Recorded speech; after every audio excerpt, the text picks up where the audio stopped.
Rabu 20 Juli 2022, sekitar pukul 5 pagi, keluarga Arpani sudah mulai beraktivitas di dalam rumah seperti biasanya. Setelah melakukan sholat subuh, istri dan ibu Arpani pergi ke dapur untuk menyiapkan sarapan. Sedangkan Arpani berada di ruang tamu sambil sibuk mengangkat telepon. Istri Arpani memperhatikan nada suaminya yang semakin meninggi. Entah siapa yang sedang berbicara dengan suaminya. Mereka tidak menyadari jika ada orang yang mengendap-endap di samping rumahnya. Tiba-tiba pintu rumah digedor-gedor oleh seseorang. Arpani yang sedang teleponan langsung menuju ke arah pintu. Begitu pintu dibuka, ia melihat pria berdiri tegap menggunakan penutup wajah dan menenteng senjata tajam. Dengan nada yang keras, Arpani berbicara kepada orang tersebut. Apa maksud dan tujuannya? Namun orang tersebut tidak menjawab dan malah berlari menuju pekarangan rumah Arpani. Arpani langsung mengejarnya. Setelah beberapa langkah, pria tersebut langsung membalikan badan dan melontarkan tembakan ke arah Arpani sebanyak 2 kali. Arpani langsung sempoyongan. Mendengar suara tembakan, istri dan ibu Arpani langsung pergi keluar rumah untuk melihat situasi yang terjadi. Sesampainya di depan rumah, mereka berteriak histeris menyaksikan pria bertopeng sedang memukul Arpani menggunakan senjata tajam, hingga membuat Arpani tergeletak di pekarangan rumah. Mendengar teriakan histeris dari istri dan ibu Arpani, warga sekitar langsung keluar rumah untuk melihat keadaan. Sebagian tetangga melihat kejadian lelaki tersebut dengan nafsunya menghabisi tubuh Arpani. Melihat aksinya diketahui oleh warga, orang tersebut langsung melarikan diri. Warga sempat mengejar pelaku sampai batas desa dengan hutan pohon karet. Namun orang tersebut berlari dengan sangat kencang dan membuat warga kehilangan jejak. Kemudian warga kembali ke rumah Arpani. Melihat keluarga Arpani menangisi tubuh Arpani yang sudah tidak bernyawa, salah satu warga melaporkan kejadian tersebut kepada polisi. Tidak butuh waktu lama, Polsek Tanjung Batu datang ke TKP dan langsung melakukan olah TKP terhadap tubuh Arpani yang sudah tidak bernyawa.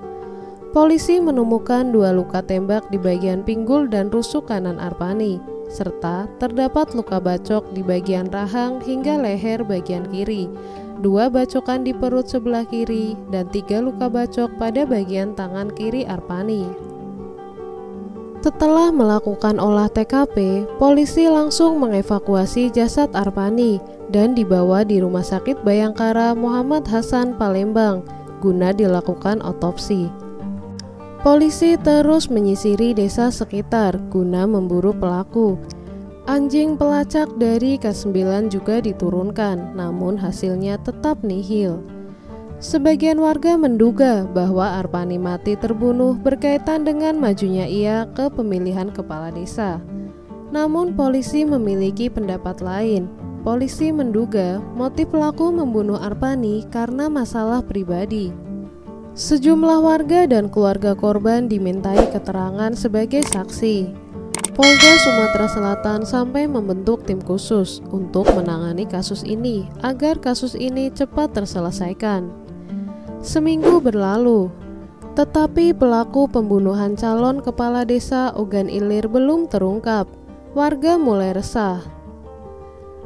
Adik kandung Arpani menyampaikan bahwa sejak kejadian tersebut, lingkungan desa Betung 1 dan Betung 2 berubah.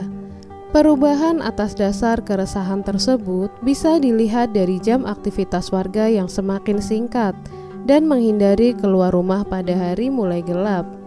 Biasanya warga sekitar menyadap karet jam 3 pagi. Namun, setelah adanya peristiwa tersebut, aktivitas jadi mundur dan dimulai pada saat matahari mulai terlihat.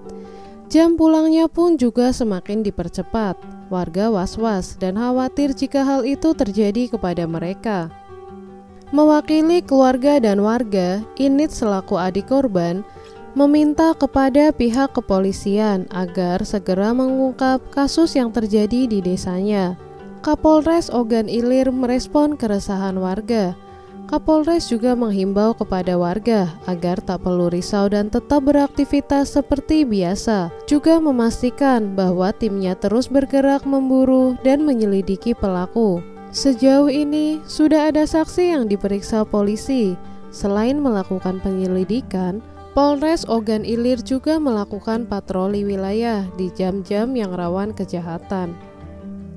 Setelah 4 bulan berlalu, polisi mendapat laporan dari warga sekitar bahwa ada orang yang terlihat mencurigakan dan mengenakan penutup wajah mengendap-endap di sekitar rumah keluarga Arpani. Tidak butuh waktu lama, polisi langsung datang ke lokasi dan mengepung orang yang diduga akan melakukan tindak kejahatan kepada keluarga Arpani. Mengetahui sedang dikepung, orang tersebut melarikan diri. Polisi dan warga mengejarnya. Warga sempat takut ketika pelaku menodongkan senjata tajam. Namun polisi yang sigap berhasil melumpuhkan pelaku dan mengamankannya. Setelah diamankan, polisi membuka penutup wajahnya. Betapa kagetnya warga Desa Betung mengetahui wajah pelaku. Pelaku tersebut adalah Romli, tetangganya sendiri. Apa yang sebenarnya mendasari Romli tega melakukan hal tersebut? Jadi begini pengakuannya. Romli mengaku pada saat itu akan menghabisi nyawa Jamal yang merupakan ayah dari Arpani. Romli juga mengakui bahwa ia yang telah menghabisi nyawa Arpani. Mendengar pengakuan Romli, polisi langsung memeriksa dan menggeledah rumah Romli. Polisi menemukan senjata api rakitan yang diduga digunakan untuk menembak Arpani. Senjata api rakitan tersebut ia beli seharga 4 juta. Berisikan 8 peluru yang ia simpan pada gundukan tanah yang ditutupi oleh rumput di pekarangan rumahnya. Polisi juga menemukan parang dan baju besi berbahan kawat yang ia gunakan untuk perlindungan diri apabila korban berusaha melawan. Saat Romli ditangkap, Romli sedang menggunakan pakaian besi tersebut. Keluarga Arpani dan juga warga sekitar sangat terkejut ketika mengetahui pelakunya adalah Romli yang rumahnya tidak jauh dari rumah Arpani.